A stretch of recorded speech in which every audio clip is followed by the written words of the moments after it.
আজ সকালে পুরনো অ্যালবাম বের করে ছবি দেখছিলাম। ছেলেও পাশে এসে বসল।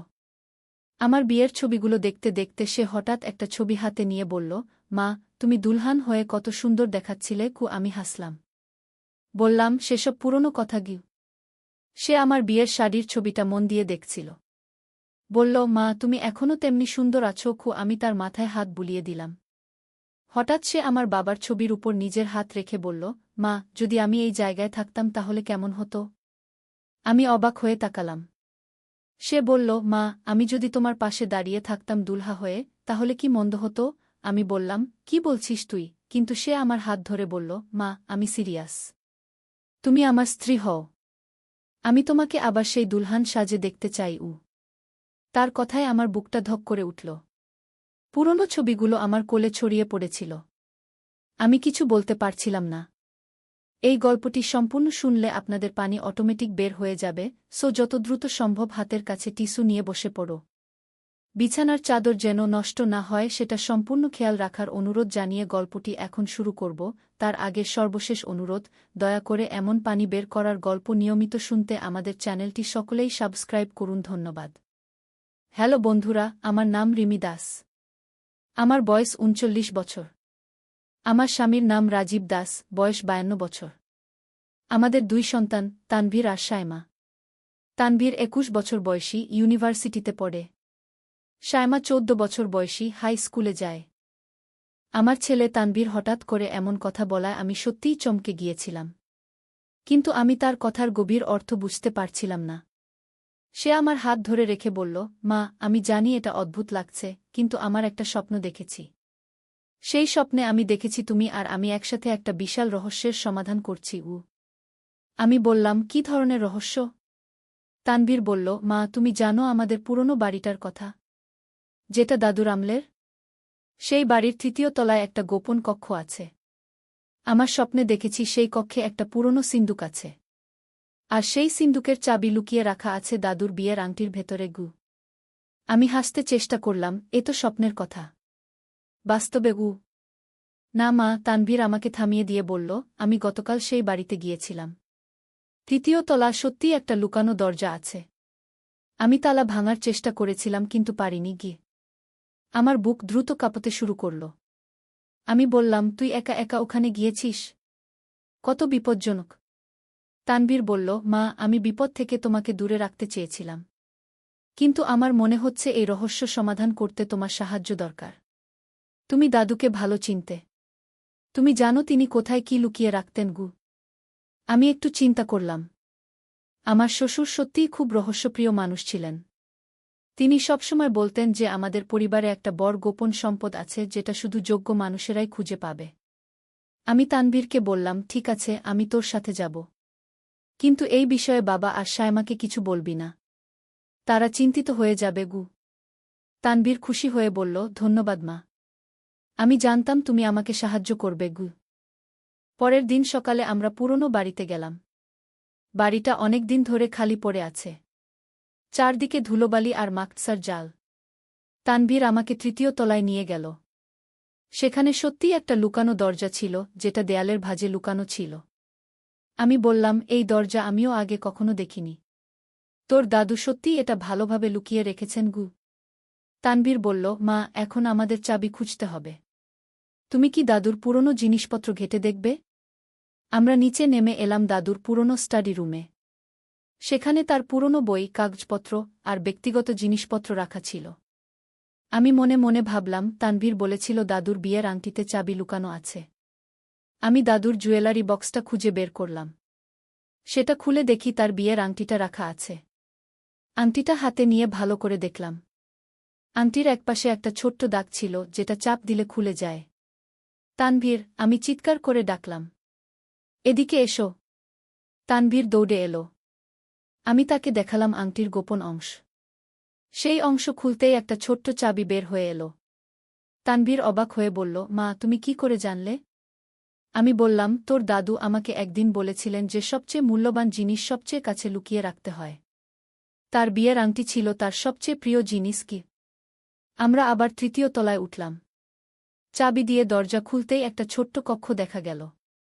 সেই কক্ষে সত্যিই একটা পুরনো সিন্দুক ছিল। আর দেয়ালে অনেক পুরনো ছবি আর কাগজপত্র টাঙানো ছিল। তানভীর সিন্দুকটা খুলতে গেল, কিন্তু সেটার তালা অন্যরকম ছিল। এটা সংখ্যার তালা ছিল। আমাদের একটা 3 অঙ্কের সংখ্যা দিতে হবে। আমি চারদিকে তাকিয়ে দেখলাম কোনো সূত্র আছে কিনা। হঠাৎ দেয়ালে একটা ছবিতে আমার চোখ পড়ল। সেটা দাদুর বিয়ের ছবি ছিল। ছবির নিচে লেখা ছিল উ 1957। আমি বললাম, তানভীর, 57 দিয়ে দেখত উ। কিন্তু সেটা কাজ করল না। আমি আরও ভালো করে ছবিটা দেখলাম। হঠাৎ আমার নজরে পড়ল ছবিতে দাদু আর দাদুর স্ত্রীর বয়স লেখা ছিল। দাদুর বয়স ছিল 25 আর দাদুর স্ত্রীর বয়স ছিল 22। আমি ভাবলাম, 252 দিয়ে দেখি। তানভীর সংখ্যাটা লাগালো আর সিন্দুক খুলে গেল।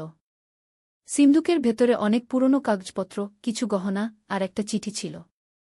চিঠিটা পড়ে দেখলাম এটা দাদু আমার শ্বশুরের জন্য লিখেছিলেন। চিঠিতে লেখা ছিল, প্রিয় রাজীব, যদি তুমি এই চিঠি পড়ো তাহলে বুঝতে হবে আমি আর নেই। আমি এই সিন্দুকে আমার জীবনের সবচেয়ে মূল্যবান জিনিস রেখেছি। এগুলো আমাদের পারিবারিক ইতিহাসের গুরুত্বপূর্ণ অংশ। আমি চাই তুমি এগুলো তোমার সন্তানদের দাও, যাতে তারা জানতে পারে তাদের পূর্বপুরুষরা কেমন ছিলেন। আমি আরও পড়তে গেলাম। চিঠিতে লেখা ছিল যে আমাদের পরিবার আসলে একটা প্রাচীন রাজপরিবারের বংশধর। কয়েকশো বছর আগে আমাদের পূর্বপুরুষরা একটা ছোট রাজ্যের রাজা ছিলেন। কিন্তু যুদ্ধের সময় তারা সব হারিয়ে সাধারণ মানুষ হয়ে যান। সিন্ধুকে একটা পুরনো রাজমুকুটও ছিল, যেটা সোনা আর হীরা দিয়ে তৈরি। আর ছিল কিছু প্রাচীন মুদ্রা, যেগুলোর দাম এখন অনেক বেশি। তানভীর অবাক হয়ে বলল, মা, তাহলে আমরা আসলে রাজপরিবারের বংশধর? আমি বললাম, দেখো, এগুলো অনেক পুরনো কথা। কিন্তু এই জিনিসগুলো আমাদের পারিবারিক ঐতিহ্যের অংশ। আমাদের এগুলো যত্ন করে রাখতে হবে। তানভীর বলল, মা, কিন্তু আমার মনে হচ্ছে এই রহস্য এখনও শেষ হয়নি। চিঠিতে আরও কিছু লেখা আছে। আমি চিঠিটা আবার পড়লাম। সেখানে লেখা ছিল, এই সিন্দুকের নিচে আরও একটা গোপন অংশ আছে। সেখানে একটা মানচিত্র রাখা আছে, যেটা তোমাদের আসল ধনভাণ্ডারের কাছে নিয়ে যাবে। আমরা সিন্দুকটা ভালো করে খুঁজে দেখলাম। সিন্দুকের তলার একটা অংশ একটু আলাদা ছিল।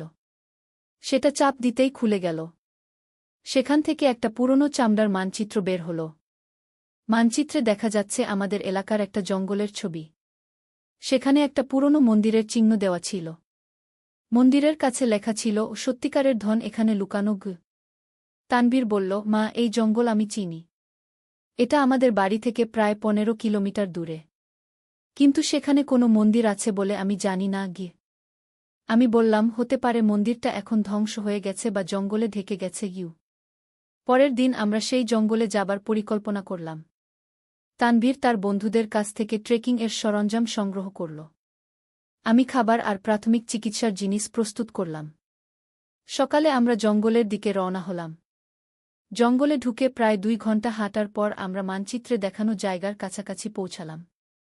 কিন্তু সেখানে কোনো মন্দির দেখা যাচ্ছিল না। শুধু ঝোপঝাড় আর বড় বড় গাছ। তানভীর বলল, মা, আমার মনে হচ্ছে আমরা ভুল জায়গায় এসেছি। কিন্তু আমি মানচিত্র দেখে বললাম, না, এটাই সেই জায়গা। আমার মনে হচ্ছে মন্দিরটা এই ঝোপের ভেতরে লুকিয়ে আছে। আমরা ঝোপঝাড় কেটে ভেতরে ঢুকতে চেষ্টা করলাম। হঠাৎ তানভীর চিৎকার করে বলল, মা, এখানে পাথর দেখো। আমি গেলাম দেখতে। সত্যিই সেখানে বেশ কয়েকটা বড় পাথর ছিল, যেগুলো দেখে মনে হচ্ছে এগুলো কোনো পুরনো স্থাপত্যের অংশ। আমরা আরও খুঁজতে লাগলাম। একটু পরেই একটা পুরনো মূর্তির মাথা মাটি থেকে উকি দিতে দেখলাম। আমরা সেই জায়গা খুঁড়তে শুরু করলাম। প্রায় 1 ঘন্টা খোঁড়ার পর একটা পুরনো মন্দিরের ধ্বংসাবশেষ দেখা গেল। মন্দিরের একটা গোপন চেম্বার ছিল, যেখানে একটা পাথরের সিন্দুক রাখা ছিল। তানভীর বলল, মা, এই সিন্দুক খোলার উপায় কি? আমি সিন্দুকের উপর খোদাই করা লেখা পড়ার চেষ্টা করলাম। সেটা সংস্কৃত ভাষায় লেখা ছিল। আমি বললাম, এখানে লেখা আছে যে সত্যিকারের উত্তরাধিকার খোঁজে সে রক্তের পরীক্ষা দিয়ে প্রমাণ করবে। হঠাৎ সিন্দুকের পাশে একটা ছোট্ট কাঁটা দেখা গেল। মনে হচ্ছিল এটা রক্তের নমুনা নেওয়ার জন্য। তানভীর বলল, মা, আমার মনে হচ্ছে আমাদের এই কাঁটায় আঙুল ফুটিয়ে রক্ত দিতে হবে। আমি একটু ভয় পেলাম। কিন্তু এতদূর এসে ফিরে যাওয়াটা মনে হচ্ছিল না। আমি প্রথমে আমার আঙুলে কাঁটা ফুটালাম।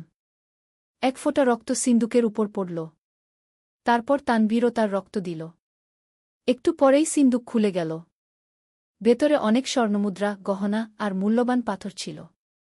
কিন্তু সবচেয়ে গুরুত্বপূর্ণ ছিল একটা চামড়ার বই। সেই বইয়ে আমাদের পরিবারের সম্পূর্ণ ইতিহাস লেখা ছিল। কিভাবে আমাদের পূর্বপুরুষরা এই অঞ্চল শাসন করতেন, কিভাবে তারা প্রজাদের সেবা করতেন, আর কিভাবে তারা তাদের সম্পদ ভবিষ্যৎ প্রজন্মের জন্য লুকিয়ে রেখেছিলেন। বইয়ের শেষ পাতায় লেখা ছিল, এই ধনসম্পদ শুধুমাত্র সেই ব্যক্তির জন্য যে এটা সৎ উদ্দেশ্যে ব্যবহার করবে, যে মানুষের সেবায় এবং ভালো কাজে এই সম্পদ খরচ করবে। তানভীর বলল, মা, আমার মনে হচ্ছে দাদু চেয়েছিলেন আমরা এই সম্পদ দিয়ে মানুষের উপকার করি। আমি বললাম, তোর দাদু সবসময় বলতেন যে সত্যিকারের ধনী সেই মানুষ যে অন্যদের সাহায্য করে। আমার মনে হচ্ছে তিনি চেয়েছিলেন আমরা এই সম্পদ দিয়ে গরিব মানুষদের সাহায্য করি। আমরা সেদিন সন্ধ্যায় বাড়ি ফিরলাম। সম্পদগুলো নিরাপদ জায়গা রেখে দিলাম। পরের কয়েকদিন আমরা পরিকল্পনা করলাম কিভাবে এই সম্পদ ভালো কাজে ব্যবহার করব। তানভীর বলল, মা, আমার মনে হচ্ছে আমরা আমাদের এলাকায় একটা স্কুল খুলতে পারি, আর গরিব মানুষদের জন্য একটা হাসপাতালও। আমি খুশি হয়ে বললাম, এটা চমৎকার আইডিয়া। তোর দাদু এই কাজে খুশি হতেন। কিছুদিন পরে আমরা আমাদের এলাকার মুরব্বিদের সাথে কথা বলে একটা দাতব্য সংস্থা খুললাম। সেই সংস্থার মাধ্যমে আমরা একটা স্কুল আর একটা ক্লিনিক চালু করলাম। আমার স্বামী রাজীব প্রথমে অবাক হয়েছিলেন যে আমরা এত সম্পদ কোথায় পেলাম, কিন্তু যখন আমরা তাকে পুরো ঘটনা বলালাম তিনি খুবই গর্বিত হলেন।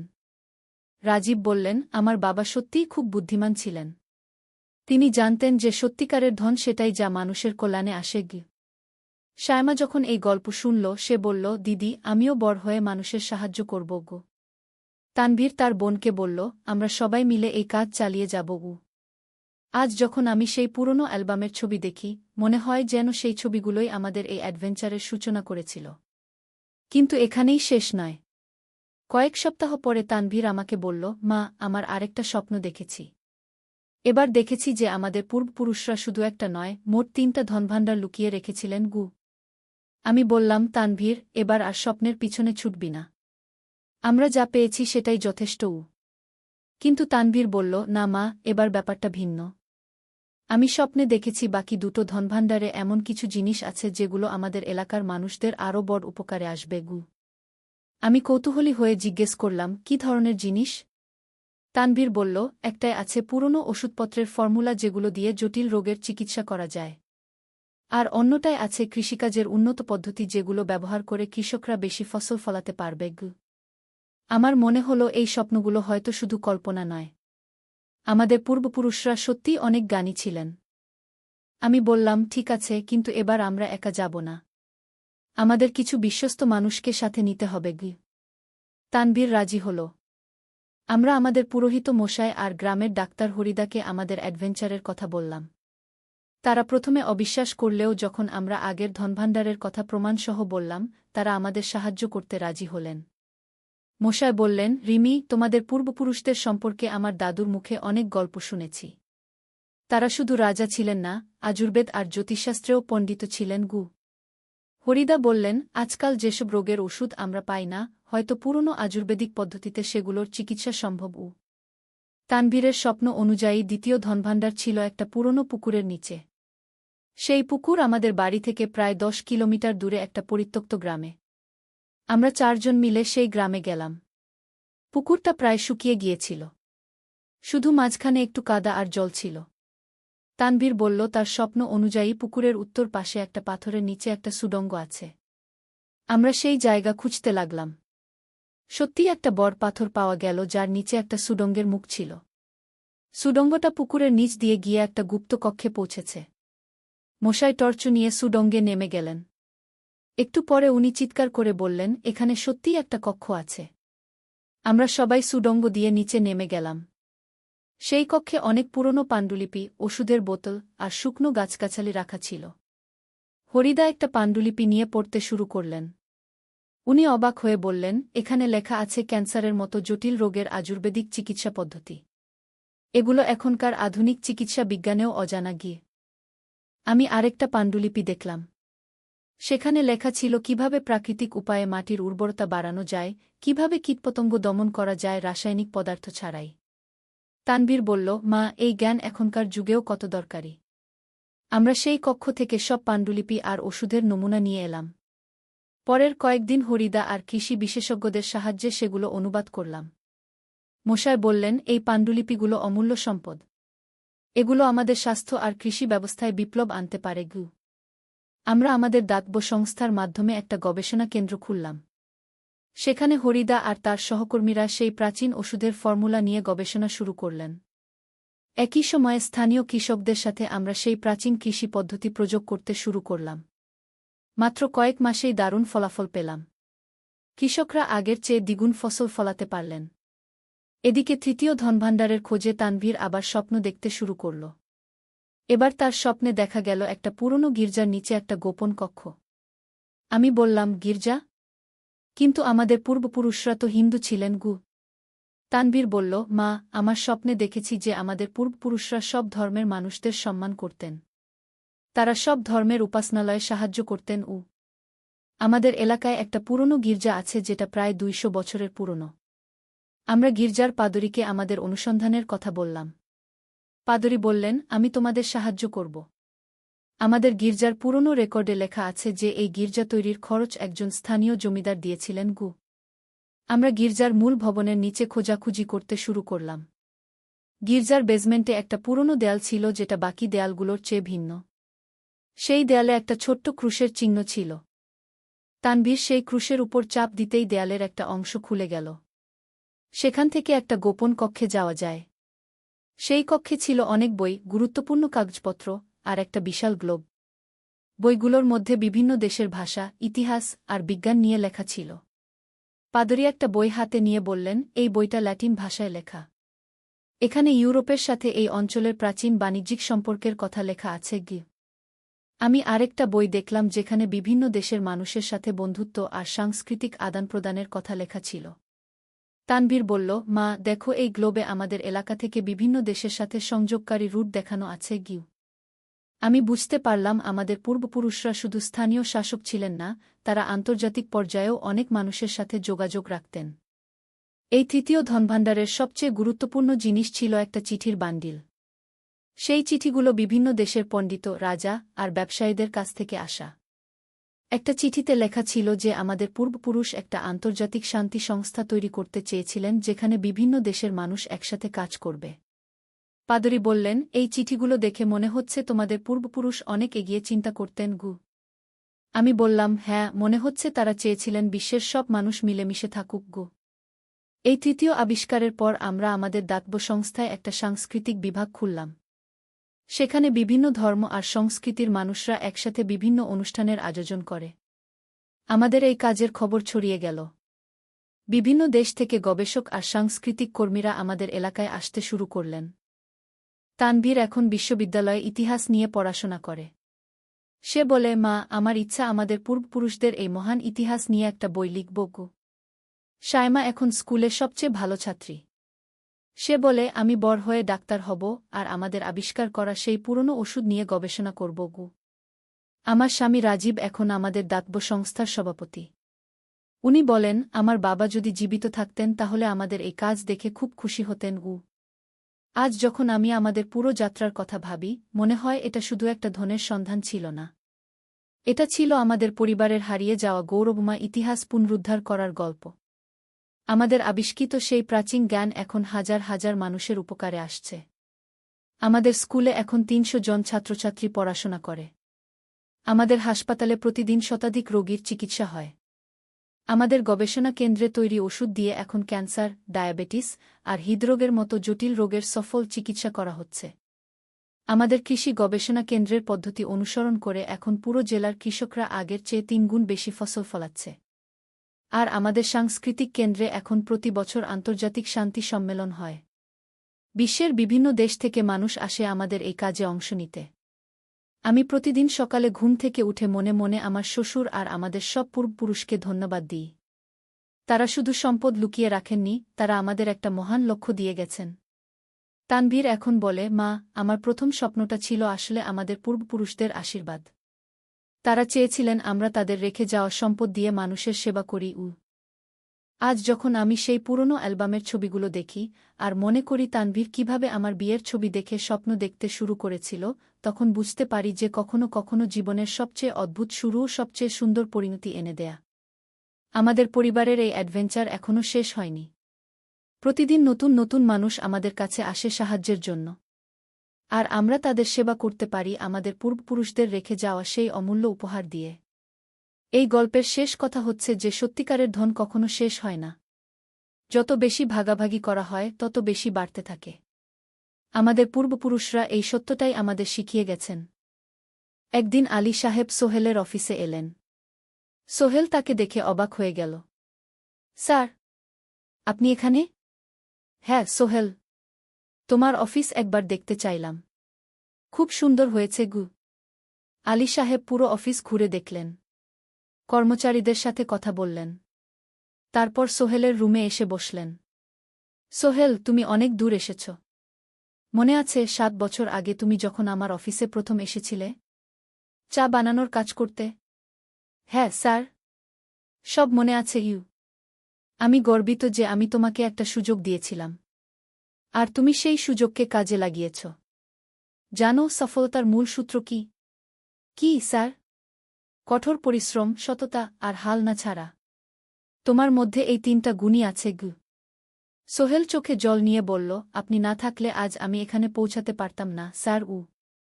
না সোহেল, আমি শুধু একটা দরজা খুলে দিয়েছিলাম। ভেতরে ঢুকে পথ তৈরি করেছ তুমি নিজে গু। আলী সাহেব চলে যাওয়ার আগে বললেন, আমার একটা বড় প্রজেক্ট আছে, একটা 20 ফ্লোর বিজনেস টাওয়ার। আমি চাই তুমি এই প্রজেক্টে আমার সাথে পার্টনার হও। 50-50 রাজি? সোহেল অবাক হয়ে গেল। এত বড় প্রজেক্ট? স্যার, আমার কি যথেষ্ট সামর্থ্য আছে? আছে, আমি বিশ্বাস করি সোহেল রাজি হয়ে গেল। এটা তার জীবনের সবচেয়ে বড় প্রজেক্ট হবে। 50 অধ্যায়, বড় চ্যালেঞ্জ। 20 ফ্লোর বিজনেস টাওয়ারের কাজ শুরু হল। এটা সোহেলের জীবনের সবচেয়ে বড় চ্যালেঞ্জ। প্রজেক্টের বাজেট প্রায় 10 করোড় টাকা। সোহেলকে 5 করোড় টাকা ইনভেস্ট করতে হবে। সোহেল তার সব সঞ্চয়ে, ব্যাংক লোন আর কিছু ইনভেস্টর থেকে টাকা জোগাড় করল। এটা একটা বিশাল ঝুঁকি। যদি প্রজেক্ট ব্যর্থ হয় সব শেষ। মিনা চিন্তিত ছিল। সোহেল, এত বড় ঝুঁকি নেওয়া ঠিক হবে? মিনা, জীবনে বড় কিছু করতে হলে ঝুঁকি নিতে হয়। আমি এই সুযোগ হাতছাড়া করতে চাই না গিয়ে। কিন্তু যদি কিছু ভুল হয়? ভুল হবে না। আমি আলী সাহেবের সাথে আছি, উনি আমাকে গাইড করবেন। প্রজেক্ট শুরু হল। প্রথম 6 মাস সব ভালোই চলছিল। কাজ সময়মতো হচ্ছে, বাজেট ঠিক আছে। কিন্তু 7 মাসের মাথায় একটা বড় সমস্যা দেখা দিল। একজন প্রধান ইনভেস্টর হঠাৎ তার টাকা ফেরত চাইলেন। তিনি অন্য একটা জরুরি কাজে টাকা লাগবে বলে জানালেন। 1 করোড় টাকা ফেরত দিতে হবে। সোহেল বিপদে পড়ে গেল। 1 করোড় টাকা এখন কোথায় পাবে? প্রজেক্টে সব টাকা ঢেলে দিয়েছে। সে আলী সাহেবের সাথে কথা বলল। আলী সাহেব বললেন, চিন্তা করো না, আমি ব্যবস্থা করছি। কিন্তু আলী সাহেবও বড় একটা প্রজেক্টে আটকে আছেন। তার হাতে লিকুইড ক্যাশ নেই। সোহেল অন্য ব্যাংক থেকে লোন নেওয়ার চেষ্টা করল। কিন্তু ব্যাংক বলল, ইতিমধ্যে তার অনেক লোন আছে, নতুন লোন দিতে পারবে না। সোহেল রাতে ঘুমাতে পারছিল না। খাওয়া দাওয়া বন্ধ করে দিয়েছিল। মিনা তাকে দেখে খুব চিন্তিত হয়ে গেল। সোহেল, প্লিজ নিজেকে এভাবে শেষ করে ফেলো না। কোনো একটা রাস্তা বের হবেই কি। কিন্তু সোহেল কোনো রাস্তা দেখতে পাচ্ছিল না। ইনভেস্টর 15 দিন সময় দিয়েছে। 15 দিনের মধ্যে টাকা ফেরত না দিলে তিনি আইনি ব্যবস্থা নেবেন। 10 দিন কেটে গেল। সোহেল কোনো সমাধান খুঁজে পেল না। সে প্রায় হাল ছেড়ে দিয়েছিল। 11 দিনের দিন একটা অপ্রত্যাশিত ঘটনা ঘটল। জাহিদ ভাই, সোহেলের পুরনো সহকর্মী, তার অফিসে এলেন। জাহিদ ভাই এখন একটা রিয়েল এস্টেট কোম্পানিতে সিনিয়র ম্যানেজার। সোহেল, আমি তোমার সমস্যার কথা শুনেছি গু। হ্যাঁ ভাই, আমি বিপদে পড়েছি গু। আমি তোমাকে সাহায্য করতে চাই। আমার কিছু সঞ্চয় আছে, 5 লাখ টাকা। তুমি নাও। সোহেল চোখে জল নিয়ে বলল, ভাই আমি কিছু বলার দরকার নেই। তুমি আমাকে অনেক কিছু শিখিয়েছ। তোমার কাছ থেকে পরিশ্রম আর সততা শিখেছি। এখন আমার পালা তোমাকে সাহায্য করার। জাহিদ ভাই চলে যাওয়ার পর আরও 2 জন এলো। একজন সোহেলের পুরনো ক্লায়েন্ট, আরেকজন তার কর্মচারী। দুজন মিলে আরও ৮ লাখ টাকা দিল। করিম মামা ২০ লাখ টাকা ব্যবস্থা করলেন তার কিছু বন্ধুদের কাছ থেকে ধার করে। মিনা তার সব গয়না বিক্রি করে ১০ লাখ টাকা দিল। সবাই মিলে প্রায় ৪৫ লাখ টাকা জোগাড় হল।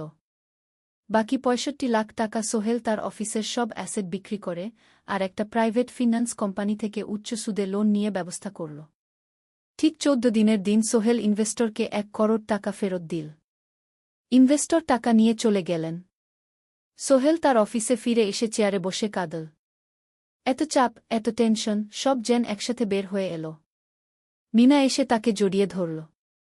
আমরা পেরেছি সোহেল, আমরা পেরেছি গু। ষোড়শ অধ্যায়, পুনরুদ্ধার।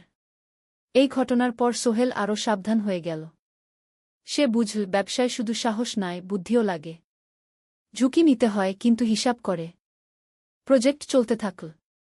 এবার সোহেল আরও সতর্কতার সাথে সবকিছু পরিচালনা করল। প্রতিটা খরচ হিসাব করল, প্রতিটা সিদ্ধান্ত ভেবেচিন্তে নিল। আরও ১ বছর পর 20 ফ্লোর বিজনেস টাওয়ার সম্পন্ন হল।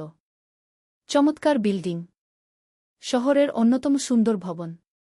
বিল্ডিংয়ের উদ্বোধন অনুষ্ঠানে শহরের মেয়র এলেন।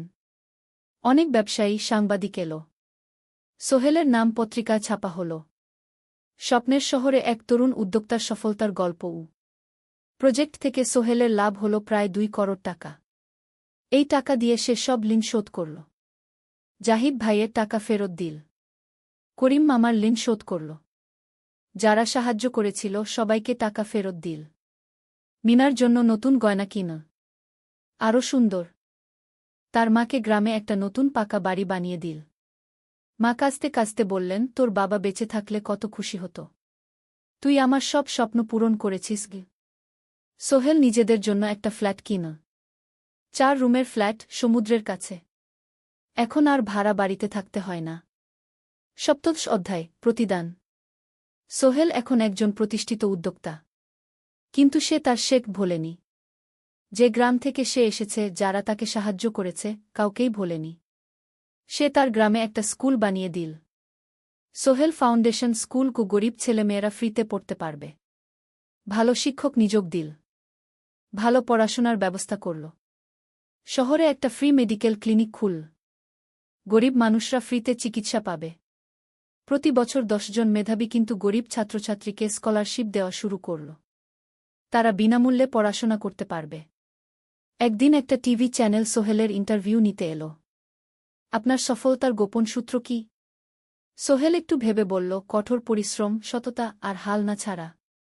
এই ৩টা জিনিস যদি কারো মধ্যে থাকে, সে যে কোনো কিছু অর্জন করতে পারে। আর সবচেয়ে বড় কথা, যারা আমাকে সাহায্য করেছে তাদের ছাড়া আমি কিছুই না। একা কেউ সফল হতে পারে না গি। আপনার পরবর্তী স্বপ্ন কি? আমি চাই আরও মানুষকে সাহায্য করতে। আমার মতো যারা গ্রাম থেকে শহরে আসে তাদের জন্য একটা ট্রেনিং সেন্টার খুলব। তারা সেখানে বিভিন্ন স্কিল শিখতে পারবে, চাকরি পাবে, নিজের পায়ে দাঁড়াতে পারবে গু। অষ্টাদশ অধ্যায়, নতুন প্রজন্ম। আরও ৫ বছর কেটে গেল। সোহেল এখন ৪৫ বছরের। তার মেয়ে সারা এখন ৯ বছরের। স্কুলে ক্লাস 4-এ পড়ে। খুব মেধাবী মেয়ে। একদিন সারা বাবাকে জিজ্ঞেস করল, বাবা, তুমি কিভাবে এত বড় হলে?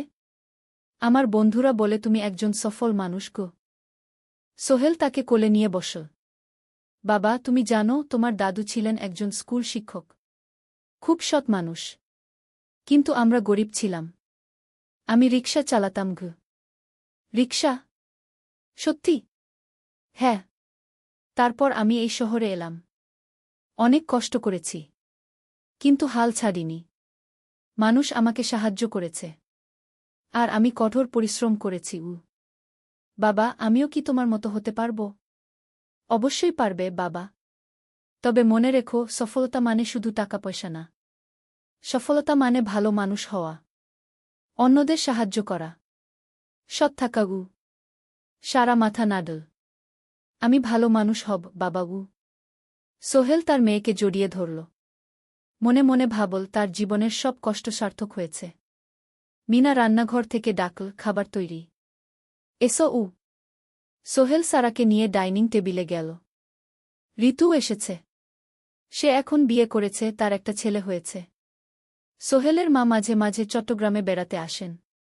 আজও এসেছেন। সবাই মিলে খেতে বসল। হাসিগল্পে ভরা পরিবার। সোহেল তাকাল তার মায়ের দিকে, মিনার দিকে, সারার দিকে, ঋতুর দিকে। মনে হল জীবনে আর কি চাই। খাওয়া শেষে সবাই বসে রইল। গল্প করছিল। হঠাৎ সোহেলের ফোন বাজল। অফিস থেকে। একটা জরুরি বিষয়। সোহেল ফোন রেখে দিয়ে মিনাকে বলল, একটা নতুন প্রজেক্টের প্রস্তাব এসেছে। একটা এতিমখানা বানানোর কাজ। সরকারি প্রজেক্ট। তুমি নেবে? অবশ্যই। এটা আমার স্বপ্নের প্রজেক্ট। যেসব বাচ্চাদের বাবা মা নেই তাদের জন্য একটা সুন্দর জায়গা। মিনা হাসল। তুমি কখনো বদলাও না। এখনো অন্যদের কথা ভাবো। এটাই তো জীবন মিনা। শুধু নিজের জন্য বাঁচলে কি হবে? ঊনবিংশ অধ্যায়, উত্তরাধিকার। 10 বছর আরও কেটে গেল। সোহেল এখন 55 বছরের। তার চুলে পাক ধরেছে। কিন্তু শক্তি এখনও আগের মতোই। সারা এখন 19 বছরের। সে বিশ্ববিদ্যালয়ে ইঞ্জিনিয়ারিং পড়ছে। সে চায় বাবার মতো কনস্ট্রাকশন ইন্ডাস্ট্রিতে কাজ করতে। একদিন সারা বাবাকে বলল, বাবা, আমি তোমার কোম্পানিতে কাজ করতে চাই। এখনও তো তোর পড়াশোনা বাকি। জানি। কিন্তু আমি এখন থেকেই শিখতে চাই। ছুটির দিনে তোমার সাথে সাইটে যেতে চাই। দেখতে চাই কিভাবে কাজ হয়। সোহেল খুশি হয়ে গেল। তার মেয়ে তার পথ অনুসরণ করতে চায়। ঠিক আছে। কিন্তু শর্ত হল, তোকে সবকিছু নিজ থেকে শিখতে হবে। কোনো স্পেশাল ট্রিটমেন্ট পাবি না। আমি তো তাই চাই, বাবাগু। সারা তার বাবার সাথে কাজ শিখতে শুরু করল। সে দেখল কিভাবে শ্রমিকরা কাজ করে, কিভাবে ম্যাটেরিয়াল বাছাই করতে হয়, কিভাবে একটা প্রজেক্ট ম্যানেজ করতে হয়। সোহেল তাকে কোনো সহজ পথ দিল না। সারাকেও সবার মতো কষ্ট করতে হল। সাইটে রোদে দাঁড়িয়ে থাকতে হল। শ্রমিকদের সাথে কথা বলতে হল। কিন্তু সারা হাল ছাড়ল না। সে তার বাবার মেয়ে। পরিশ্রম করতে জানে। 3 বছর পর সারা গ্রাজুয়েট হল। সে সোহেলের কোম্পানিতে জুনিয়র প্রজেক্ট ম্যানেজার হিসেবে যোগ দিল। সোহেল ধীরে ধীরে সারাকে বড় দায়িত্ব দিতে শুরু করল। সারা তার বাবার মতোই সৎ, পরিশ্রমী। 20 অধ্যায়, সমাপ্তি নয়, নতুন শুরু। আরও 5 বছর পর। সোহেল এখন 60 বছরের। সে সিদ্ধান্ত নিল, এবার অবসর নেওয়ার সময় এসেছে। কোম্পানির দায়িত্ব সারাকে দেবে। একটা অনুষ্ঠান করা হল। সোহেল আনুষ্ঠানিকভাবে কোম্পানির চেয়ারম্যান পদ থেকে অবসর নিল। সারা হল নতুন ম্যানেজিং ডিরেক্টর। সোহেল তার বক্তব্যে বলল, আমি যখন এই শহরে এসেছিলাম আমার পকেটে ছিল মাত্র 5,000 টাকা। একটা ছোট্ট ব্যাগ। আর অনেক স্বপ্ন। আজ 40 বছর পর আমি পেছনে ফিরে তাকাই, দেখি একটা দীর্ঘ পথ। সেই পথে অনেক কষ্ট ছিল, অনেক বাধা ছিল। কিন্তু ছিল অনেক ভালোবাসাও। অনেক মানুষের সাহায্যও। আমি বিশ্বাস করি, সফলতা একা আসে না।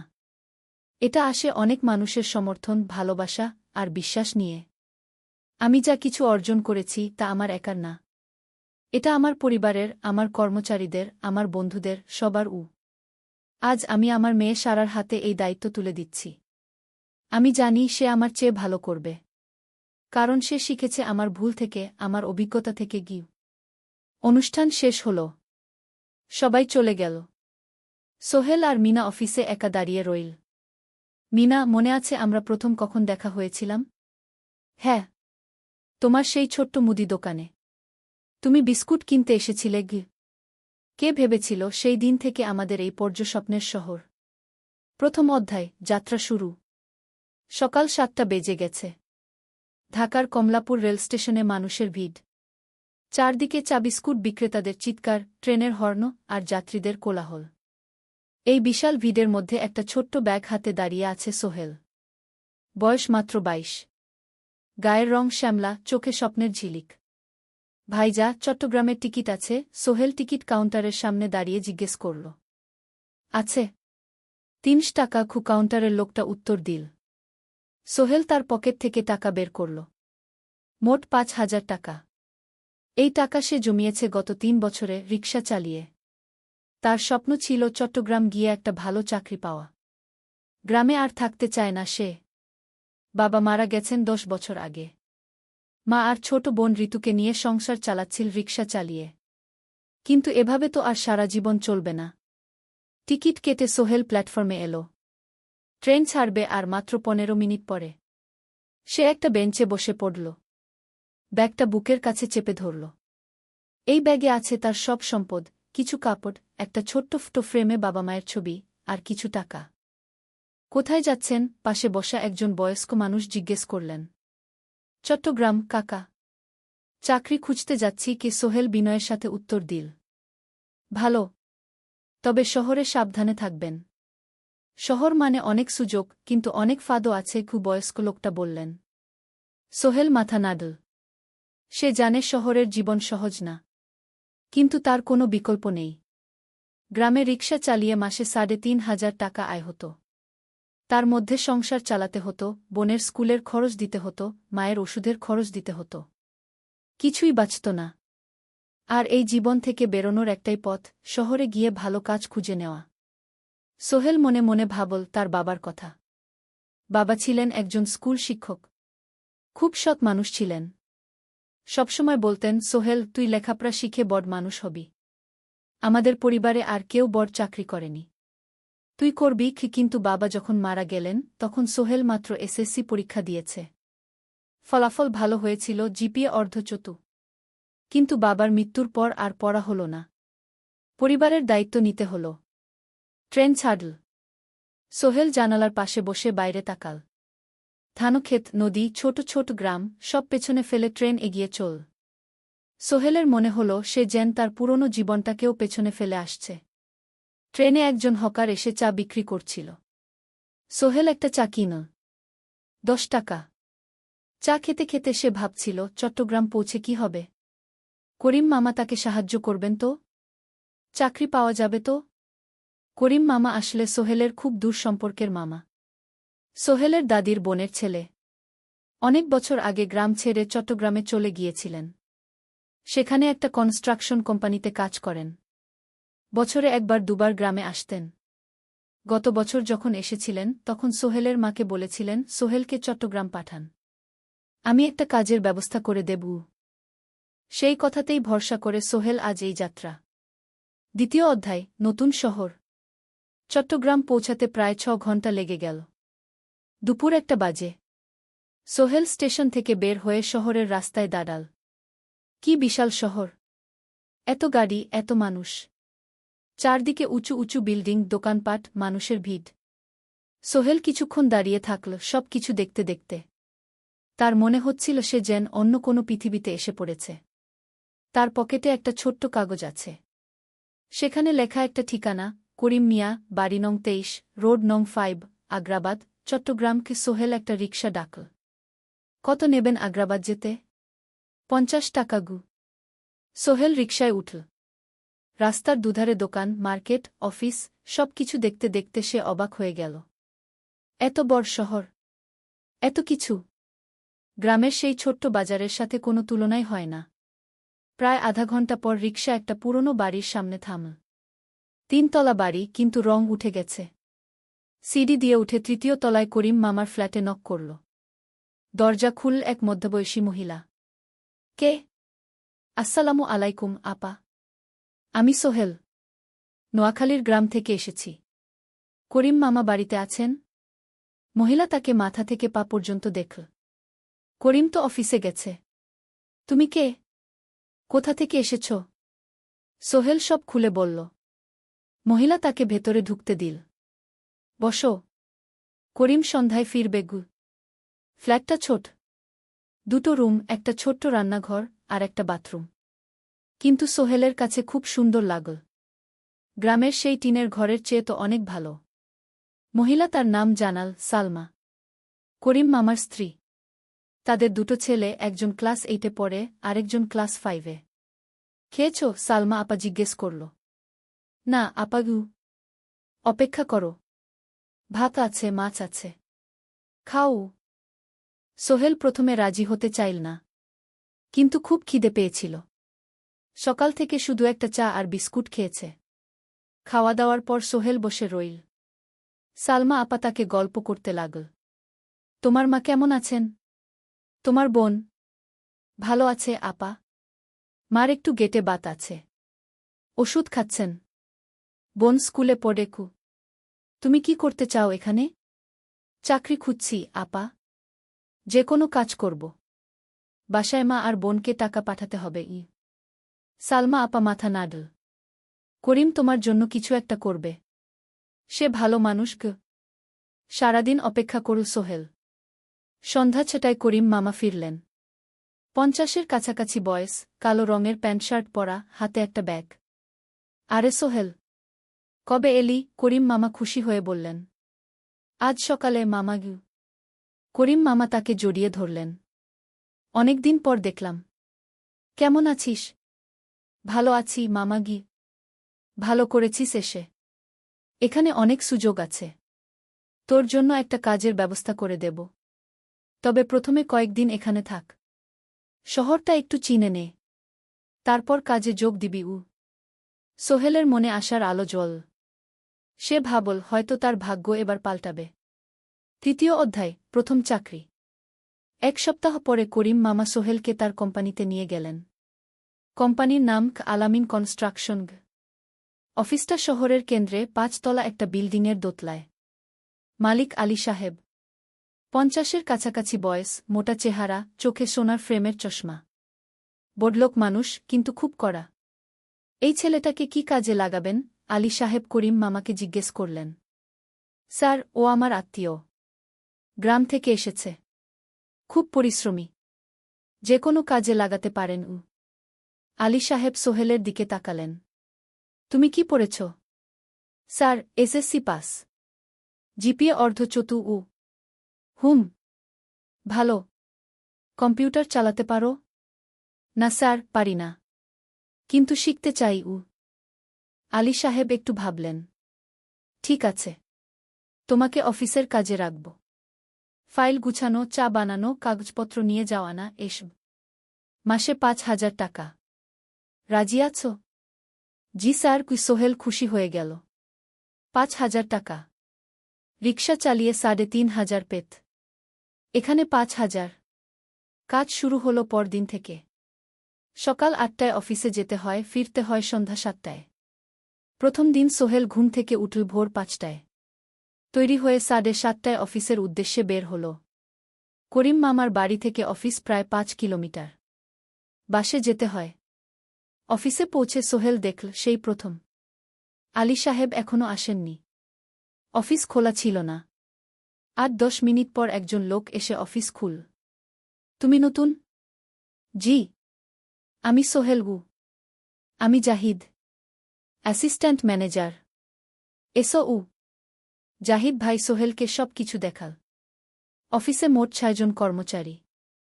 2 জন ইঞ্জিনিয়ার, একজন অ্যাকাউন্ট্যান্ট, একজন অ্যাসিস্ট্যান্ট ম্যানেজার, জাহিদ ভাই, একজন রিসেপশনিস্ট, আর এখন সোহেল।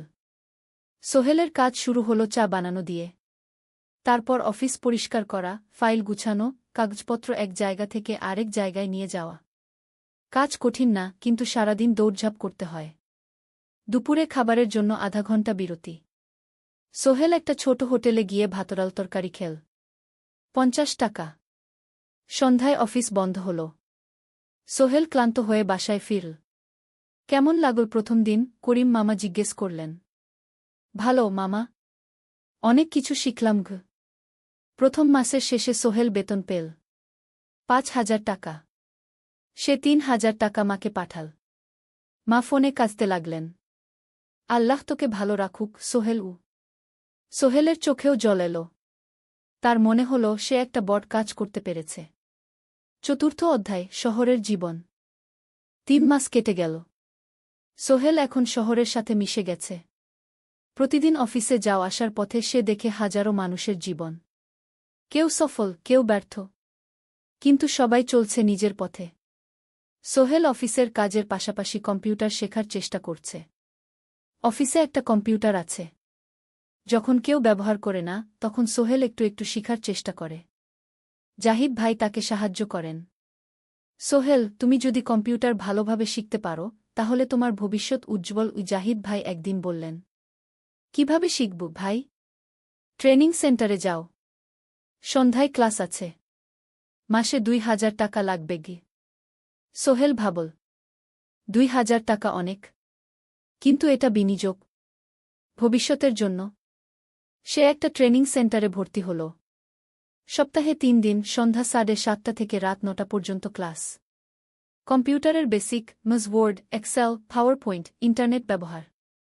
একদিন অফিস থেকে ফেরার সময় সোহেল একটা দোকানে চা খেতে গেল।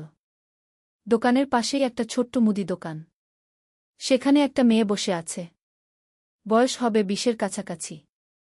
সাদাসিধে চেহারা, সাদা শাড়ি পরা, কিন্তু চোখে এক ধরনের দৃঢ়তা। ভাইজা, এক প্যাকেট বিস্কুট দেন কি? সোহেল বলল। মেয়েটা বিস্কুট দিল। ২০ টাকা।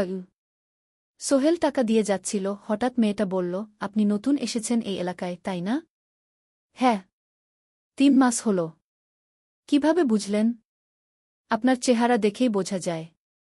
এখনও গ্রামের ছোঁয়া আছে। আর আপনি প্রতিদিন এই পথ দিয়ে যান। দেখেছি কি? মেয়েটা হাসল। সোহেলও হেসে ফেল। আপনি খুব পর্যবেক্ষক মনে হচ্ছে গি। জীবনে অনেক কিছু দেখেছি। তাই মানুষকে চিনতে শিখেছি গি। আপনার নাম? মিনা। এই দোকান আমার বাবার। উনি অসুস্থ, তাই আমি দেখছি গু। সেদিন থেকে সোহেল প্রায়ই সেই দোকানে যেতে শুরু করল। মিনার সাথে গল্প করত। ধীরে ধীরে তাদের মধ্যে একটা বন্ধুত্ব তৈরি হল। মিনাও তার জীবনের গল্প বলল। মিনার মা মারা গেছেন যখন সে মাত্র ৭ বছরের। বাবা আব্দুল হামিদ একা হাতে মিনাকে বড় করেছেন। মুদি দোকান দিয়ে সংসার চালান। মিনা কলেজে পড়ে, অনার্স সেকেন্ড ইয়ার। সকালে কলেজে যায়, দুপুরে ফিরে এসে দোকান সামলায়। বাবার হার্টের সমস্যা আছে, তাই ভারী কাজ করতে পারেন না। তোমার স্বপ্ন কি? একদিন সোহেল জিজ্ঞেস করল। গ্র্যাজুয়েশন শেষ করে একটা ভালো চাকরি করব। তারপর বাবাকে ভালো চিকিৎসা করাব। তুমি? আমিও চাকরি করে পরিবারকে ভালোভাবে দেখভাল করতে চাই। মা আর বোনকে নিয়ে শহরে আনব একদিন গু।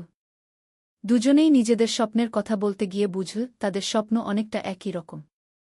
৫ম অধ্যায়, বিপদ। ৬ মাস কেটে গেল। সোহেল এখন আলী সাহেবের খুব প্রিয় কর্মচারী। সে শুধু চা বিস্কুট দেওয়ার কাজই করে না, এখন কম্পিউটারেও কিছু কাজ শিখেছে।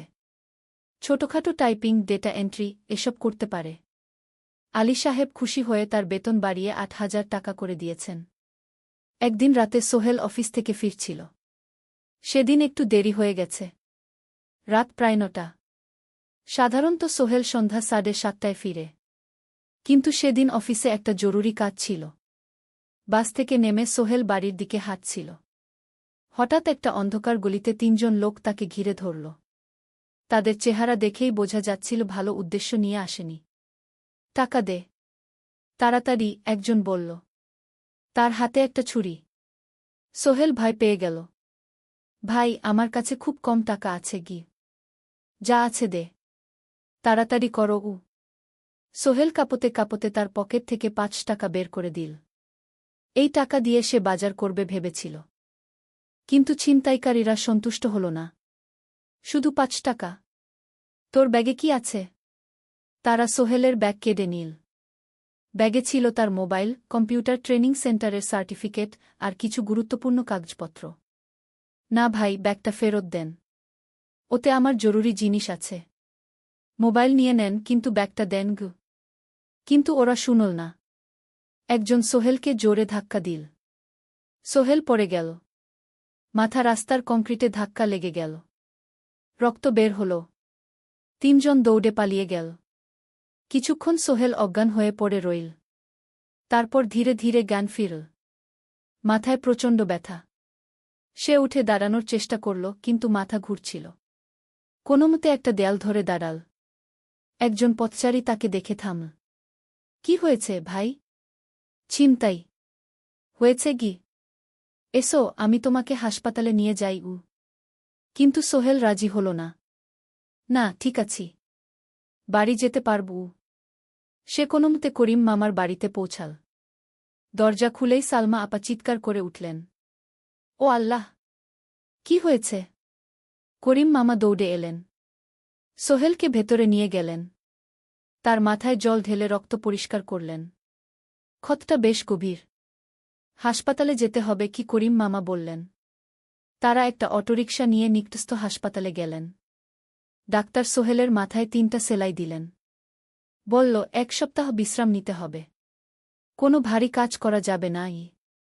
হাসপাতাল থেকে ফিরে সোহেল শুয়ে রইল। তার মনে হচ্ছিল সবকিছু শেষ হয়ে গেছে।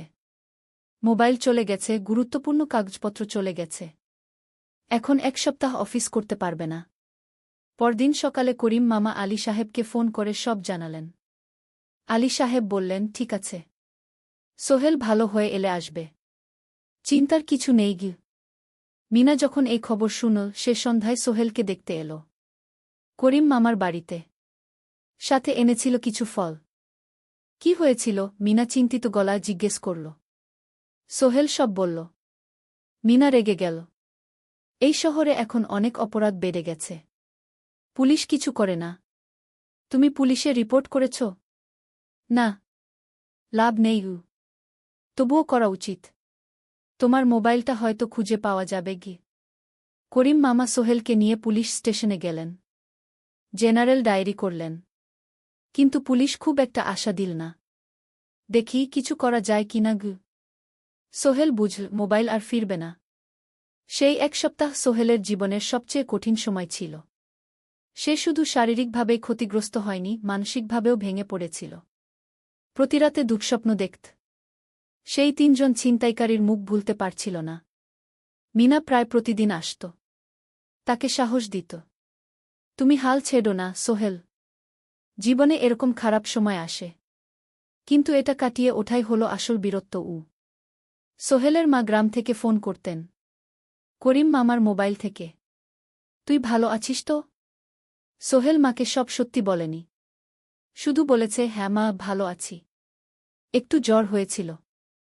এখন ভালো। 1 সপ্তাহ পর সোহেল আবার অফিসে গেল। আলী সাহেব তাকে দেখে খুশি হলেন। কেমন আছো? ভালো আছি স্যার। ঠিক আছে। তবে প্রথম কয়েকদিন হালকা কাজ করবে গু। সোহেল আবার কাজে মন দিল। কিন্তু একটা জিনিস তাকে খুব কষ্ট দিচ্ছিল, তার মোবাইল নেই। মায়ের সাথে কথা বলতে পারছে না নিয়মিত। করিম মামার মোবাইল চাইতে সংকোচ লাগে। একদিন জাহিদ ভাই তাকে ডাকলেন। সোহেল, আমার একটা পুরনো মোবাইল আছে। তুমি ব্যবহার করো? না ভাই, আমি নাও। আমার কাজে লাগছে না। তুমি রাখো গু।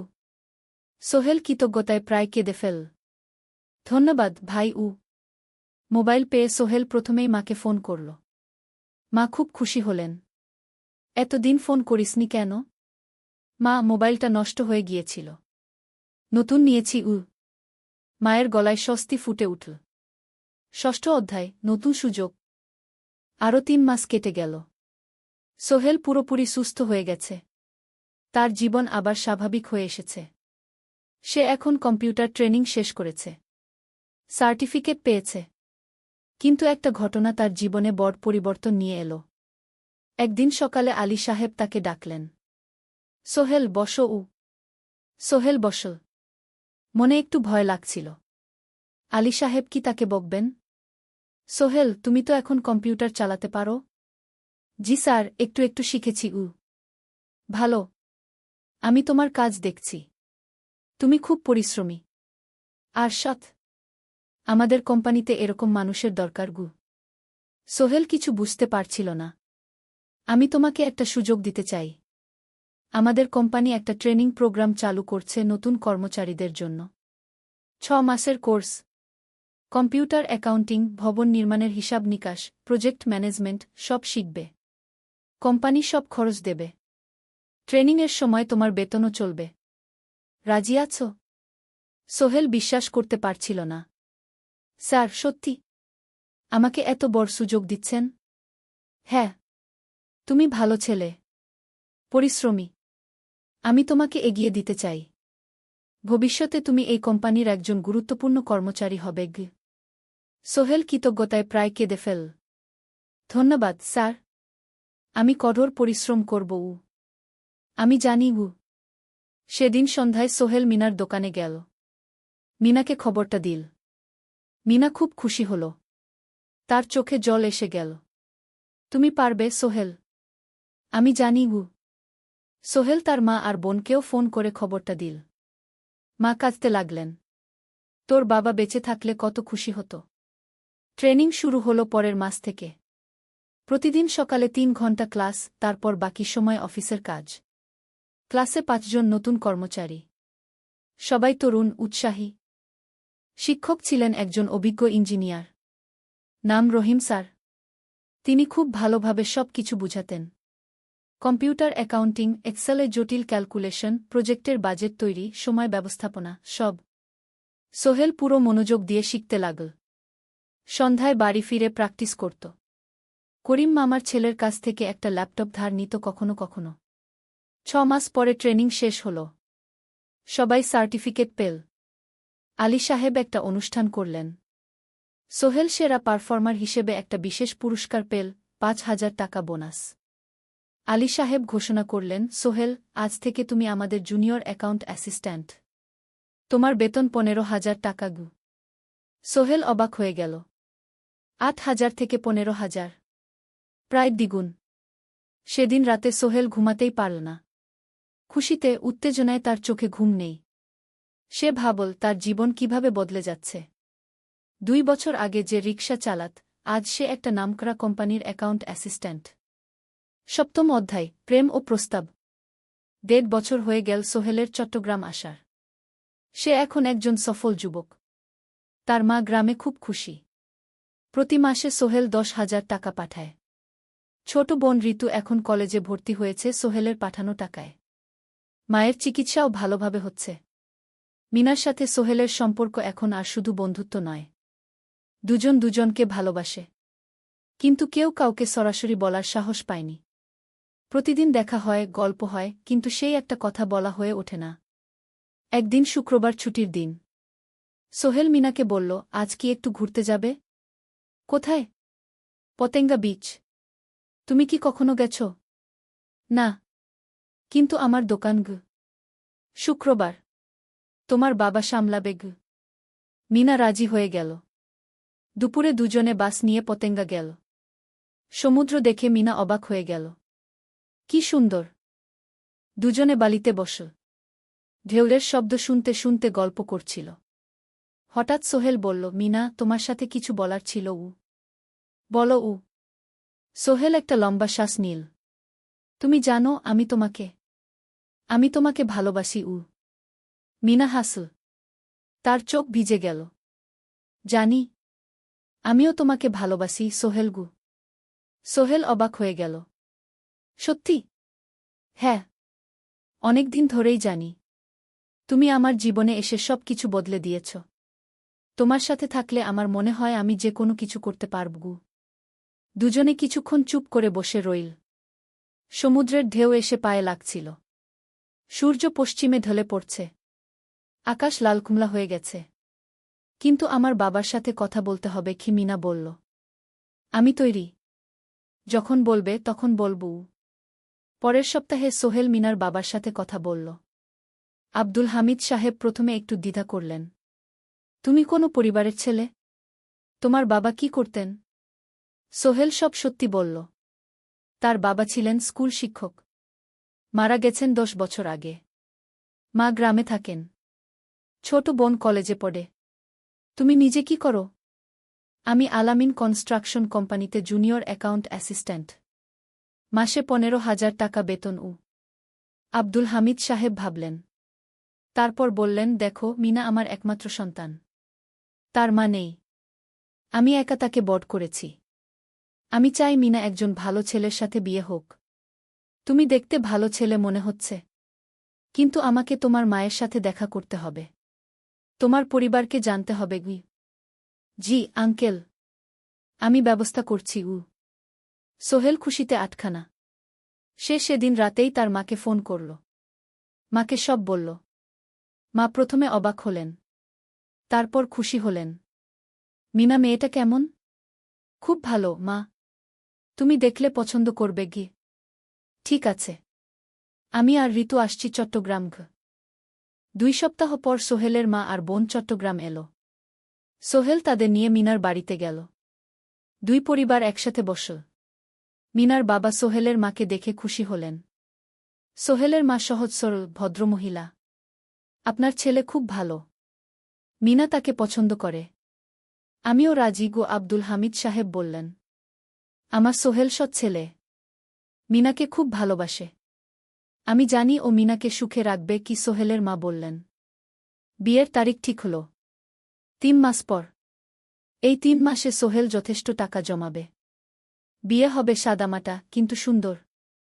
8ম অধ্যায়, নতুন পথ। 3 মাস কেটে গেল দ্রুত। সোহেল প্রতিদিন কঠোর পরিশ্রম করছিল। অফিসে তার কাজের প্রশংসা হচ্ছে। আলী সাহেব তাকে এখন ছোটখাটো প্রজেক্টের হিসাব দেখতে দিচ্ছেন। সোহেল তার সঞ্চিত টাকা দিয়ে বিয়ের আয়োজন করল। বিয়ে হল মিনার বাড়ির কাছের একটা কমিউনিটি সেন্টারে। খুব বেশি লোক আসেনি। 2 পরিবারের আত্মীয় স্বজন আর অফিসের কয়েকজন সহকর্মী। কিন্তু অনুষ্ঠান ছিল খুব সুন্দর। সোহেল যখন মিনাকে বিয়ের পোশাকে দেখল, তার মনে হল পৃথিবীর সবচেয়ে সুন্দর মেয়ে সে। লাল শাড়ি পরা, মুখে হালকা মেকআপ, কিন্তু তার স্বাভাবিক সৌন্দর্য ছিল আসল। বিয়ের পর সোহেল একটা ছোট্ট ফ্ল্যাট ভাড়া নিল। 2 রুমের ফ্ল্যাট, মাসে ভাড়া 5,000 টাকা। মিনা এখনও তার পড়াশোনা চালিয়ে যাচ্ছে। আরও 1 বছর বাকি গ্র্যাজুয়েশন শেষ হতে। সোহেলের মা আর বোন গ্রামে ফিরে গেল। মা বলে গেলেন, সোহেল, মিনাকে ভালো রাখিস। মেয়েরা অনেক ত্যাগ করে সংসার করতে গু। জানি মা গু।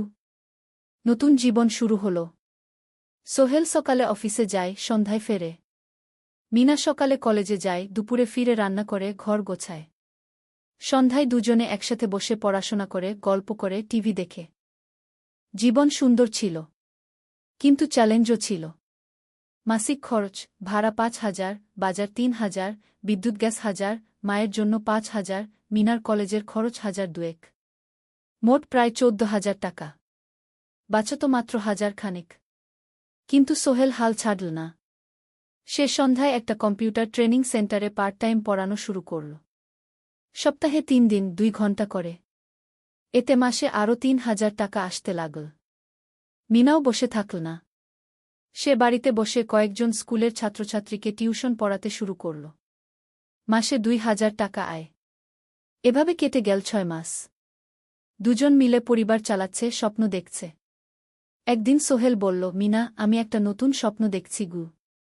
কি? আমি নিজে একটা ছোট্ট কনস্ট্রাকশন কোম্পানি খুলতে চাই। ছোট ছোট প্রজেক্ট নেব।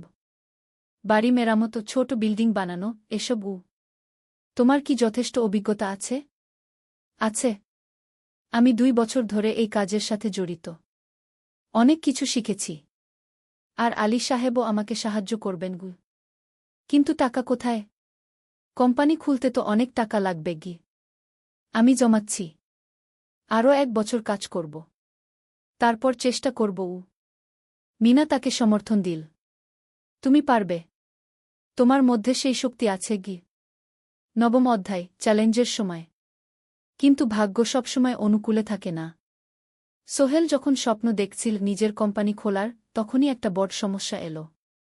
আলী সাহেবের কোম্পানি একটা বড় প্রজেক্ট পেয়েছিল। একটা 10তলা বিল্ডিং বানানোর কাজ। কিন্তু প্রজেক্টের প্রধান ইনভেস্টর হঠাৎ পালিয়ে গেল। তিনি কোম্পানির কাছ থেকে প্রায় 50 লাখ টাকা নিয়ে গেছেন, কিন্তু কাজ শেষ হয়নি। কোম্পানি বড় ক্ষতির মুখে পড়ল। আলী সাহেব অনেক কর্মচারীকে ছাঁটাই করতে বাধ্য হলেন। প্রায় 10 জনকে চাকরি থেকে বাদ দিলেন। বাকিদের বেতন কমাতে হল। সোহেলকে আলী সাহেব ডেকে বললেন, সোহেল, আমি তোমাকে রাখতে চাই। তুমি বিশ্বস্ত কর্মচারী। কিন্তু তোমার বেতন কমাতে হবে। 15,000 থেকে 10,000। সোহেল মনে মনে চিন্তায় পড়ে গেল। 10,000 টাকায় সংসার চলবে কিভাবে? মায়ের খরচ, ভাড়া, বাজার সব মিলিয়ে তো 14,000 টাকা লাগে। কিন্তু সে কিছু বলল না। ঠিক আছে স্যার। বাড়ি ফিরে সোহেল মিনাকে সব বলল। মিনা চিন্তিত হয়ে গেল। এখন কি হবে? চিন্তা করো না। আমি পার্ট টাইম টিউশনির সময় বাড়াব। আর তুমিও বেশি করে টিউশন নাও। কিন্তু আমার তো পড়াশোনাও আছে গি। জানি। কিন্তু এখন এটাই করতে হবে গু। সোহেল সন্ধ্যায় আরও 2টো জায়গায় পার্ট টাইম কাজ খুঁজল। একটা দোকানের সন্ধ্যায় হিসাব দেখার কাজ পেল। মাসে 2,000 টাকা। আরেকটা জায়গায় সপ্তাহান্তে কম্পিউটার রিপেয়ারের কাজ পেল। মাসে 1,500 টাকা। মিনাও 3 জন নতুন স্টুডেন্ট নিল টিউশনে। তার আয় বাড়ল ২,০০০ থেকে ৩,৫০০-এ। কঠিন সময় ছিল। সোহেল সকাল ৮টায় অফিসে যেত, সন্ধ্যা ৬টায় ফিরত। তারপর একটু বিশ্রাম নিয়ে ৭:৩০টায় বের হতো পার্ট টাইম কাজে। রাত ১০টায় বাড়ি ফিরত। রবি-সোমবার কম্পিউটার রিপেয়ারের কাজ। মিনাও সকালে কলেজে যেত, দুপুরে ফিরে রান্না করত, তারপর বিকেলে টিউশন পড়াত। রাতে খাওয়া দাওয়ার পর পড়াশোনা করত। দুজনেরই শরীর খারাপ হতে শুরু করল। সোহেল একদিন অফিসে অজ্ঞান হয়ে পড়ে গেল। ডাক্তার দেখাতে নিয়ে গেল। ডাক্তার বলল, অতিরিক্ত পরিশ্রম, শরীরে পুষ্টির অভাব, ঠিকমতো খাচ্ছেন না মনে হচ্ছে ঘি। সত্যি কথা, খরচ বাঁচাতে সোহেল আর মিনা অনেক সময় কম খেত। মাংস মাছ কিনত সপ্তাহে একদিন, বাকি সময় শাকসবজি ডাল। মিনা সোহেলকে বলল, আর নয় সোহেল, তুমি এভাবে নিজেকে শেষ করে ফেলছ। আমার পড়াশোনা বন্ধ করে দিই, আমি ফুল টাইম চাকরি করি গিয়ে। না, সোহেল জোর দিয়ে বলল, তোমার পড়াশোনা বন্ধ হবে না, আরও মাত্র ৬ মাস বাকি, তুমি গ্রাজুয়েট হবেই গু। কিন্তু তুমি আমি ঠিক হয়ে যাব, চিন্তা করো না গে। কিন্তু পরিস্থিতি আরও খারাপ হলো যখন সোহেলের মায়ের অসুখ হল। হার্টের সমস্যা, হাসপাতালে ভর্তি করতে হল। খরচ ৫০,০০০ টাকা। সোহেলের হাতে এত টাকা কোথায়? সে করিম মামার কাছে ধার চাইল। করিম মামা ২০,০০০ টাকা দিলেন। বাকি ৩০,০০০ টাকা সোহেল একটা এনজিও থেকে ঋণ নিল। সুদের হার মাসে ২%। মায়ের চিকিৎসা হল, তিনি সুস্থ হয়ে গেলেন। কিন্তু সোহেল এখন ঋণের বোঝায় পড়ে গেল। প্রতি মাসে ৩,০০০ টাকা করে কিস্তি দিতে হবে। সেই রাতে সোহেল আর মিনা বিছানায় শুয়ে কথা বলছিল। সোহেল বলল, মিনা, আমি মনে হয় ভুল করেছি। শহরে এসে বিয়ে করে তোমাকে কষ্টে ফেলেছি গু। মিনা তার হাত ধরল। না সোহেল, তুমি ভুল করনি। জীবনে এরকম খারাপ সময় আসে, কিন্তু এটা কাটিয়ে ওঠাই হলো আসল শক্তি। আমরা একসাথে আছি, একসাথে থাকব, সব কিছু ঠিক হয়ে যাবে। মিনার কথায় সোহেল একটু সাহস পেল। হ্যাঁ, হাল ছাড়া যাবে না। ১০ম অধ্যায়, আলোর দিকে। ৩ মাস পরে পরিস্থিতি একটু ভালো হতে শুরু করল। আলী সাহেবের কোম্পানি একটা নতুন প্রজেক্ট পেল, একটা স্কুল বিল্ডিং বানানোর কাজ। কোম্পানি আবার স্থিতিশীল হতে শুরু করল। আলী সাহেব সোহেলকে ডেকে বললেন, সোহেল, আমি তোমার কঠোর পরিশ্রম দেখেছি। খারাপ সময়েও তুমি কোম্পানি ছেড়ে যাওনি। আমি কৃতজ্ঞ। আজ থেকে তোমার বেতন আবার ১৫,০০০ টাকা গু। সোহেল খুশি হয়ে গেল। ধন্যবাদ স্যার। মিনাও গ্রাজুয়েশন শেষ করল, ভালো ফলাফল করল। সে এখন চাকরি খুঁজছে। একদিন মিনা একটা প্রাইভেট স্কুলে শিক্ষিকার ইন্টারভিউ দিতে গেল। ইন্টারভিউ ভালো হল, তাকে নিযোগ দেওয়া হল। বেতন ১২,০০০ টাকা। সেদিন সন্ধ্যায় দুজনে মিলে একটা ছোট্ট পার্টি করল। একটা বিরিয়ানি কিনল, কোমল পানীয় কিনল। দুজনে মিলে খেল। আমরা পেরেছি সোহেল, মিনা বলল। হ্যাঁ, আমরা পেরেছি গু। এখন দুজনের মিলিয়ে আয় ২৭,০০০ টাকা। খরচ চালানোর পর প্রায় ১০,০০০ টাকা বাঁচে। সোহেল এই টাকা দিয়ে লোন শোধ করতে শুরু করল। পার্ট টাইম কাজগুলো ছেড়ে দিল। শরীরের যত্ন নেওয়া শুরু করল। আরও ৬ মাস পরে সোহেলের কাছে একটা বড় সুযোগ এল। আলী সাহেব একদিন তাকে ডাকলেন। সোহেল, তুমি কি নিজের ব্যবসা করতে চাও? স্যার, আমি তোমাকে একটা ছোট্ট প্রজেক্ট দিতে চাই। একটা ৩ তলা বিল্ডিংয়ের কনস্ট্রাকশন। তুমি ম্যানেজ করবে, আমি শুধু সুপারভাইজ করব। লাভের ৫০% তোমার গু। সোহেল ভাবল, এটা একটা বড় সুযোগ, কিন্তু ঝুঁকিও আছে। যদি কাজটা ভালোভাবে না হয়? স্যার, আমি চেষ্টা করব। কিন্তু যদি ভুল হয়? ভুল হবে না, আমি তোমার উপর বিশ্বাস রাখছি। তুমি পারবে গু। সোহেল রাজি হয়ে গেল। এই প্রজেক্ট তার জীবনে টার্নিং পয়েন্ট হতে পারে। একাদশ অধ্যায়, স্বপ্ন পূরণের পথে। পরের ৬ মাস সোহেল খুব কঠোর পরিশ্রম করল। প্রজেক্টটা ম্যানেজ করা সহজ ছিল না। শ্রমিক নিযোগ, ম্যাটেরিয়াল কেনা, কাজের তদারকি, সময়মতো কাজ শেষ করা, সব দায়িত্ব তার। প্রথম ২ মাস খুব চাপের মধ্যে গেল। একদিন একজন শ্রমিক কাজ করতে গিয়ে আহত হল। সোহেল তাকে হাসপাতালে নিয়ে গেল, তার চিকিৎসার খরচ দিল। এতে প্রজেক্টের বাজেট একটু বাড়ল, কিন্তু সোহেল জানত এটা করা দরকার। আরেকদিন ভুল ম্যাটেরিয়াল ডেলিভারি হল। সোহেল সেগুলো ফেরত পাঠাল, সঠিক জিনিস আনাল। এতে 3 দিন দেরি হল, কিন্তু কাজের মান ঠিক রইল। মিনা তাকে সবসময় সাপোর্ট করছিল। সে এখন চাকরিতে স্থিতিশীল। স্কুলের বাচ্চারা তাকে পছন্দ করে। প্রিন্সিপাল তার কাজে খুশি। প্রজেক্ট শেষ হল 6 মাসে। সময়মতো, বাজেটের মধ্যে। বিল্ডিংয়ের মালিক খুব খুশি হলেন। তিনি আলী সাহেবকে ধন্যবাদ দিলেন। আলী সাহেব বললেন, ধন্যবাদ আমাকে না, এই ছেলেকে দিন। সোহেল পুরো প্রজেক্ট ম্যানেজ করেছে। প্রজেক্ট থেকে মোট লাভ হল 3 লাখ টাকা। সোহেল পেল 1.5 লাখ টাকা। তার জীবনে এত টাকা এই প্রথম। সে করিম মামার ঋণ শোধ করল। এনজিওর বাকি ঋণ শোধ করল। তারপর তার মাকে 50,000 টাকা পাঠাল। মা দিয়ে গ্রামের বাড়িটা একটু মেরামত করাল, বোন ঋতুর জন্য একটা ল্যাপটপ কিনল। বাকি টাকা দিয়ে সোহেল একটা ব্যাংক অ্যাকাউন্টে জমা রাখল ভবিষ্যতের জন্য। আলী সাহেব সোহেলকে আরও 2টো প্রজেক্ট দিলেন। এবার একটু বড়। সোহেল আত্মবিশ্বাসের সাথে সেগুলোও শেষ করল। 2 বছর পরে সোহেল সিদ্ধান্ত নিল, এবার নিজের কোম্পানি খোলার সময় এসেছে।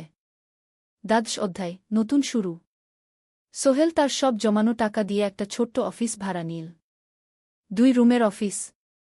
একটা রুমে কাজের জায়গা, আরেকটায় ছোট্ট মিটিং রুম। অফিসের সামনে একটা বোর্ড লাগাল, Sohel construction and development. Mina তাকে সাহায্য করছিল। সে অফিসের অ্যাকাউন্টস দেখত সন্ধ্যায় স্কুল থেকে ফিরে। 2জন মিলে একটা টিম। প্রথমে ছোট ছোট কাজ নিল। বাড়ি মেরামত, দোকান সংস্কার, ছোট বিল্ডিং কনস্ট্রাকশন। কাজের মান ভালো রাখার চেষ্টা করল। সময়মতো শেষ করল। দাম ন্যায্য রাখল। ধীরে ধীরে সোহেলের সুনাম ছড়িয়ে পড়ল। মানুষ তাকে বিশ্বাস করত। তার কাছে নতুন নতুন কাজ আসতে লাগল। প্রথম বছর খুব কষ্ট হল। কখনো লাভ হতো, কখনো লস। কিন্তু সোহেল থেমে থাকল না। সে শিখতে লাগল ব্যবসা কিভাবে চালাতে হয়। দ্বিতীয় বছরে পরিস্থিতি ভালো হল। সোহেল এখন 3জন স্থায়ী কর্মচারী নিয়োগ দিল। একজন ইঞ্জিনিয়ার, একজন সুপারভাইজার, একজন অফিস সহায়ক। তৃতীয় বছরে একটা বড় প্রজেক্ট পেল। একটা স্কুল বিল্ডিং বানানোর কাজ। 5 তলা বিল্ডিং। সোহেল পুরো মনোযোগ দিয়ে কাজটা করল। শ্রমিকদের ভালো বেতন দিল, ভালো ম্যাটেরিয়াল ব্যবহার করল, সময়মতো কাজ শেষ করল। স্কুল কর্তৃপক্ষ খুব খুশি হল। তারা সোহেলের কাজের প্রশংসা করল।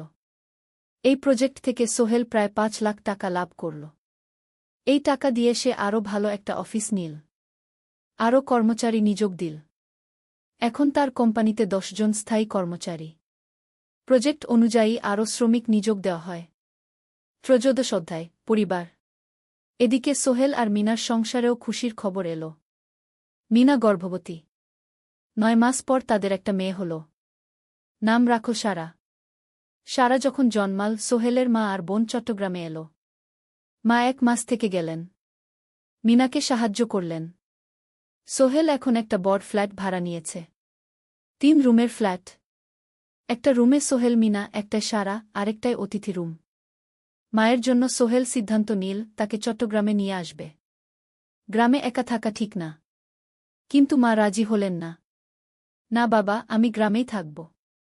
এখানে আমার পরিচিত মানুষ আছে। তোর বোনকে নিয়ে যা। ও ঢাকায় পড়ছে, চট্টগ্রামে এনে ভালো কোথাও ভর্তি করিয়ে দেগি। সোহেল তাই করল। ঋতুকে চট্টগ্রাম বিশ্ববিদ্যালয়ে ভর্তি করিয়ে দিল। ঋতু এখন সোহেলের ফ্ল্যাটে থাকে, বিশ্ববিদ্যালয়ে পড়ে। সোহেলের মনে হল তার জীবন এখন পরিপূর্ণ। স্ত্রী, মেয়ে, বোন সবাই তার কাছে। ব্যবসা ভালো চলছে। মা গ্রামে সুখে আছেন। চতুর্দশ অধ্যায়, সফলতার শিখরে। 5 বছর কেটে গেল। সোহেল এখন একজন সফল উদ্যোক্তা। তার কোম্পানি কি সোহেল কনস্ট্রাকশন অ্যান্ড ডেভেলপমেন্ট এখন চট্টগ্রামে বেশ পরিচিত। প্রায় 30 জন কর্মচারী তার অধীনে কাজ করে। সোহেল এখন শুধু ছোট প্রজেক্ট করে না, বড় বড় প্রজেক্টও করে। একটা 8তলা বিজনেস কমপ্লেক্স বানানোর কাজ পেয়েছে। একটা হাসপাতাল বিল্ডিং বানাচ্ছে। মিনা এখনও স্কুলে পড়ায়। সে এখন ভাইস প্রিন্সিপাল। সাথে সোহেলের কোম্পানির অ্যাকাউন্টস ম্যানেজার। দুজন মিলে ব্যবসা চালা। সারা এখন 4 বছরের। স্কুলে ভর্তি হয়েছে। খুব চালাক মেয়ে। ঋতু বিশ্ববিদ্যালয় থেকে গ্রাজুয়েট হয়ে একটা ব্যাংকে চাকরি পেয়েছে। একদিন আলী সাহেব